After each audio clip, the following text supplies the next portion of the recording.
ಆಗಮಿಸಿರುವಂಥ ಶ್ರೀ ಹವಾ ಮಲ್ಲಿನಾಥ್ ಮಹಾರಾಜ್ ನಿರುಗುಡಿಯವರ ಪಾದ ಕಮಲಗಳಿಗೆ ವಂದಿಸುತ್ತಾ ಅವರೊಂದಿಗೆ ವೇದಿಕೆ ಮೇಲೆ ಉಪಸ್ಥಿತರಿರುವ ಆತ್ಮೀಯರು, ಹಿರಿಯರು, ಮಾರ್ಗದರ್ಶಕರು,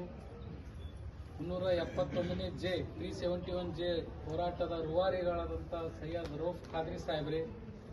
ಮತ್ತು ವಿಶೇಷವಾಗಿ ಸದಾ ಪರಮ ಪೂಜ್ಯರ ಅನೇಕ ಕಾರ್ಯಕ್ರಮಗಳಾಗಿರಬಹುದು, ಸಾಮಾಜಿಕ ಕಾರ್ಯಕ್ರಮಗಳಾಗಿರಬಹುದು ಮತ್ತು ಈ ಭಾಗದಲ್ಲಿ ಮಹಿಳೆಯರಿಗೆ ಸ್ವಾವಲಂಬಿ ಬದುಕು ನೀಡುವ ನಿಟ್ಟಿನಲ್ಲಿ ಅವರಿಗೆ ಕಡಿಮೆ ಬಡ್ಡಿಯಲ್ಲಿ ಧನ ಸಹಾಯ ನೀಡುವುದರೊಂದಿಗೆ ಮತ್ತು ಅನೇಕ ಯೋಜನೆಗಳು ರೂಪಿಸುವುದರೊಂದಿಗೆ ಶ್ರೀ ಡಾಕ್ಟರ್ ವೀರೇಂದ್ರ ಹೆಗ್ಡೆ ಅವರ ಒಂದು ನೇತೃತ್ವದಲ್ಲಿ ಪ್ರಾರಂಭಗೊಂಡಿರುವ ಶ್ರೀ ಕ್ಷೇತ್ರ ಧರ್ಮಸ್ಥಳ ಗ್ರಾಮೀಣ ಅಭಿವೃದ್ಧಿ ಯೋಜನೆಯ ಎಲ್ಲ ಆತ್ಮೀಯ ಮುಖ್ಯಸ್ಥರೇ ಮತ್ತು